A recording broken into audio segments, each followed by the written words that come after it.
Hey everyone, I'm taking a film scoring program called Scoring Bridge. It's created by Michael Kirk. I love continuing education because no matter how long you've been composing, there's always something new that you can learn from other composers and how they think about music. Today, I'm going to show you one of the very first concepts in the course. It's thinking about music in terms of layers. This is a really intuitive way to break down a cue, especially if you don't have a background in music. So let's jump in. When I used to teach kids piano, the first lesson I would teach them about the keyboard. I would explain that there are high sounds, middle sounds, and low sounds. This layer method is similar, except now we're applying it to the whole score. We're building the music from the bottom up. So as you can see here, I color-coded this to make it easier for us to isolate things. So we're first going to take a look at the bass.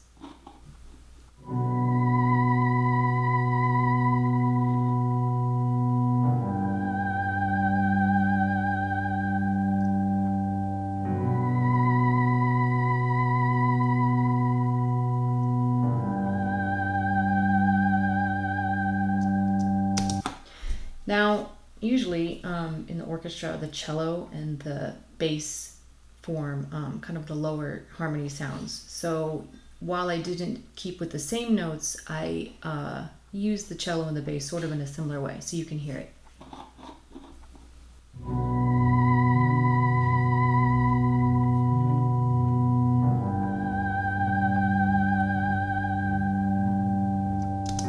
So as you can hear in this example, I have the bass notes and they are being accompanied by the cello and the actual string bass, but they're doing a kind of a arpeggio going up and down with those same notes. So now let's talk about what does the low harmony do? What does the bass do? The bass gives us the harmony and the structure. Think of it like a roadmap of a cue. It tells us where the music is going to go emotionally. And we can change things later, but right now this is sort of what the framework is. Next, we're going to talk about melody. So melody is obviously the thing that you can hum. It's like the Star Wars, kind of the John Williams, sort of that one melodic line that really sticks in your head. And that's called the melody, obviously. So what we do is we add a melody instrument. We can play it over the bass and kind of coordinate it with the bass and see how it sounds. So usually the melody would be in a higher register. In this case, I kind of put it in sort of a higher, but a little bit maybe upper middle high frequency. So let's hear that.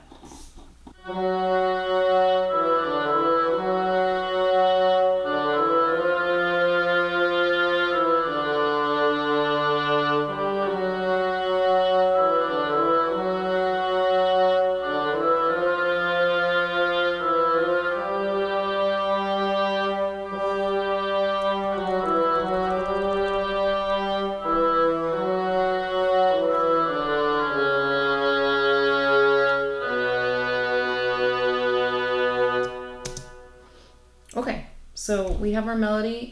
We do have it going over the bass when everything is played together, but for right now I just wanted to hear that separately. So the next thing we're going to talk about is the percussion and the rhythm. And what does the percussion do? The percussion kind of drives music forward. You can make things sort of sound like more energetic if you have more percussion, more density of your percussion. If you want things to be a little bit more sparse, you can kind of make it sound like there's like a little bit less energy.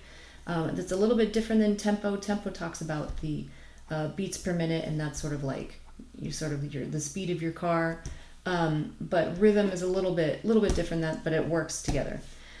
So here, let's check out the percussion that I used.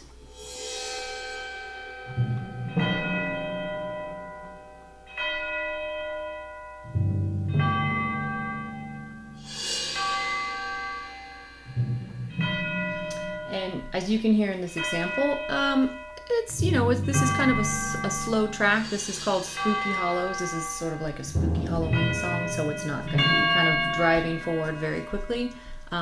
You kind of get the idea of that.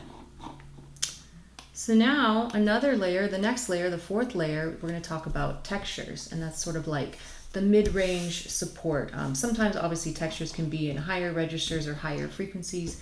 Sometimes they can be in lower, but a lot of times they're kind of in the middle. So they sort of fill in the cracks and the crevices of music. So this is where I added some different textures, some pads, mid-range instruments, and some counter melodies that are going to support the harmony.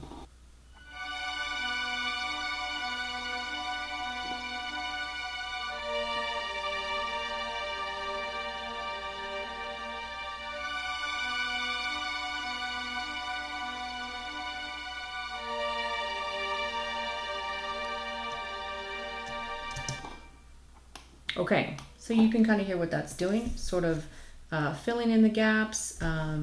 It's a little bit of not an arpeggio, but sort of a back and forth kind of motion with a minor third, minor third, minor third, and it's sort of going through the chord tones in the chord or of the harmonic progression.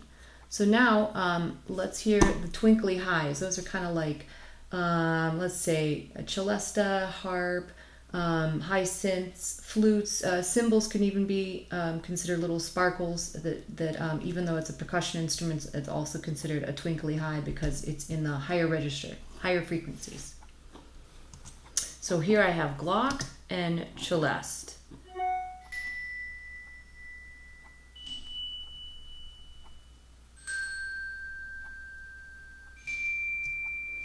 And then over here I have just this sound.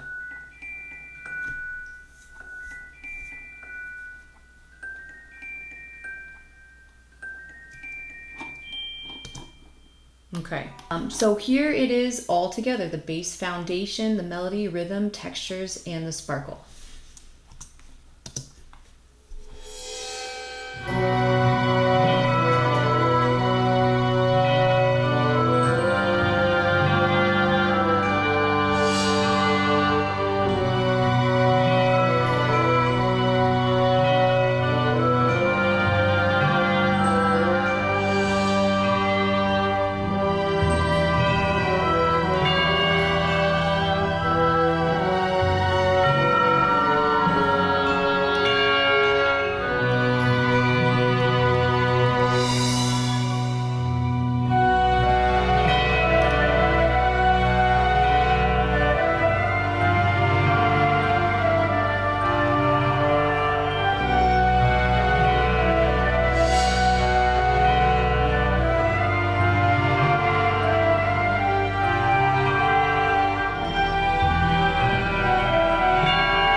If you're a director or creative collaborator, this is also a super helpful language to talk with composers because you can refer to the bass, you can refer to sort of the middle textures, you can refer to the melody and sort of the sparkly, twinkly aspects of it, and we'll understand what you're talking about. Let me know what you think, and was this helpful? If you want more behind the scenes composer videos, then go ahead and hit follow and stay tuned for more.